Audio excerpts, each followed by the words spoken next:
মামা আপনার একটা শরবত দিন। লুমের পুত শরবত আমার না, শরবত লেবু। এই মে শরবত লিবুর দিবেন দাম নে। এই দেনের মালিক কে? আমি দেনের মালিক আল্লাহ। আচ্ছা ঠিক আছে, বরফ টরফ দিয়ে ভালো করে একটা শরবত দেন। ठीक है।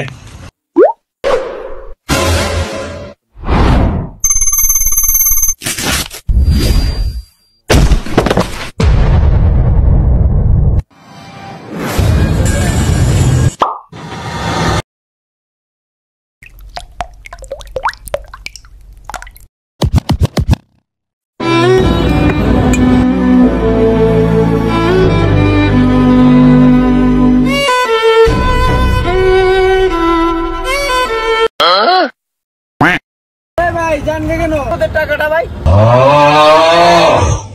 কে টাকা ভাই? ভাই শরবতের টাকাটা। এই মে শরবত কেমন নেই? শরবত দিছি লেবু। শরবত লেবু দিছি তো আমি। এই মে আমরা দেব না কেটা? দেওয়ার অনেক তো আল্লাহ। আমার পুতে আমার চুনা লাগায় দেখেন।